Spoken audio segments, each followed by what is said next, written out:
High YouTube family, আশা করি সকলেই ভালো আছেন। তো আমি আজকে আপনাদেরকে শেখাবো সোয়াবিনের পোলাও। বেশি কিছুই লাগবে না, কাঁচা লঙ্কা, নুন দিয়েই হবে, অন্য কিছুই মশলা লাগবে না। তো দেখুন কি কি লাগবে।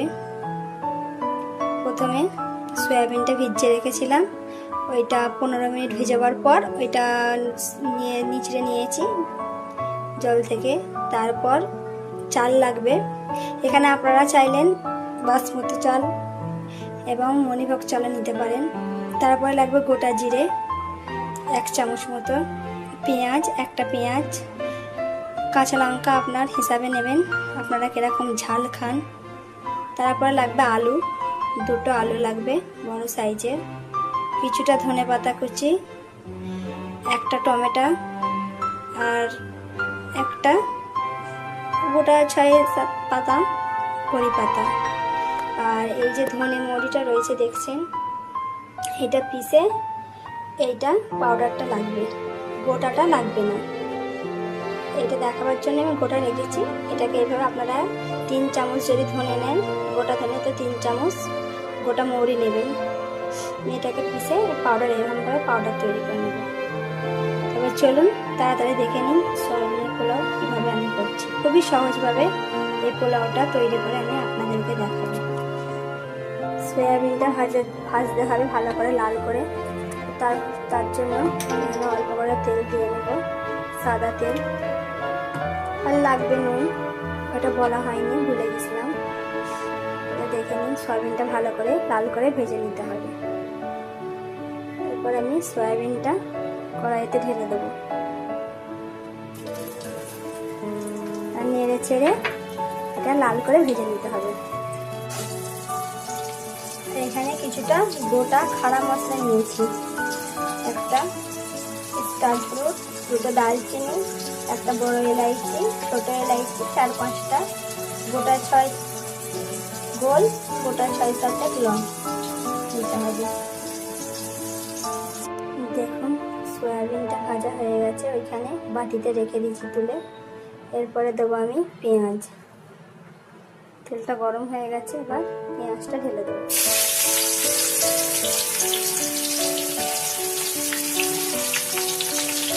পেঁয়াজটা একটু লাল মতো হয়ে যাবে তখন এখানে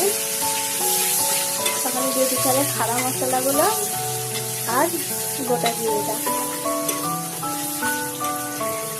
পেঁয়াজটা একটু করা হচ্ছে, পেঁয়াজটা একটু হালকা ব্রাউন হয়েছে। এখন আমি এতে আলুটা দিয়ে দেবো, এর সঙ্গে আলুটা ভেজে নেব হালকা।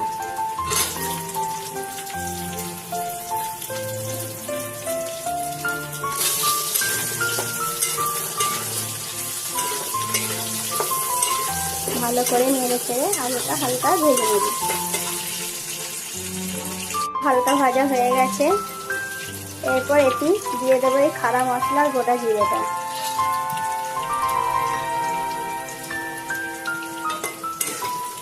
একবার দুবার নেড়ে নেব।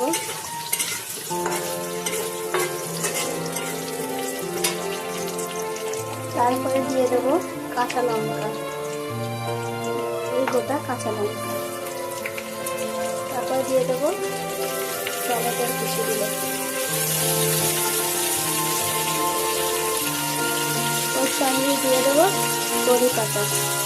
অনেকে এইটাকে আবার বলে মিষ্টি নিম পাতা, আমাদের এখানে কেউ কড়ি পাতাই বলে। দেখুন এটা নেড়ে চেড়ে নেব, ভালো করে কষিয়ে নেব। আমি বলতে ভুলে গেছিলাম, এতে একটু অল্প করে নুন দিয়ে দিতে হবে, আর এই 2-4টে তেজপাতা দিয়ে দিতে হবে, দিয়ে ভালো করে নাড়তে হবে। নাড়া হয়ে গেলে এতে সয়াবিনগুলো, ভাজা সয়াবিনগুলো ঢেলে দিতে হবে, ভালো করে কষিয়ে নিতে হবে। ভালো করে কষানো হয়ে গেছে, এরপরে 2 চামচ ওই যে ধনে আর মরি পেস্ট বা পাউডারটা ছিল না, সেটা দিয়ে দেবো। আপনাদের যদি বেশি খাবার তৈরি হয় তাহলে আরও 2 চামচ দিয়ে দেবেন। এবার ভালো করে নেড়ে নেব। নেড়ে নিয়ে অল্প করে জল ঢালবো।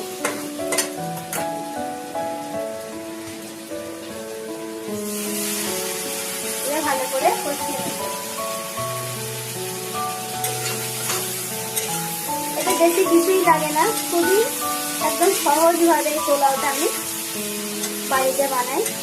আমি যেইভাবে বাড়িতে বানাই আপনাদেরকে সেইভাবেই কি দেখাচ্ছি। আপনারাও এইভাবে বানিয়ে দেখবেন, খুব দারুণ খেতে লাগে।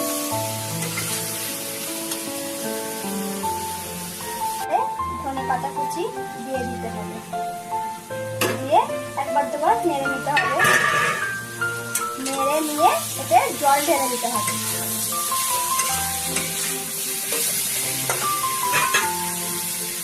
জল ঢেলে দিলাম। আপনারা যেই রকম চাল দেবেন সেই হিসাবে জল দেবেন। আমি এখানে মোটামুটি 4 গ্লাস মতো জল দিচ্ছি। তারপরে চালটা ঢেলে দেব। এটা আমার 15 মিনিটের মধ্যেই হয়ে যাবে। আপনাদের চাল যদি আরো একটু সিদ্ধ হয় তা আপনারা আরো 5 মিনিট এটাকে সিদ্ধ করবেন। এরপর এইভাবে জলটা দিয়ে দেবেন, দিয়ে ঢাকনা চাপা দেবেন। নুনটা আপনারা দেখে নেবেন কে কিরকম ভাবে লবণ খান, কতটা।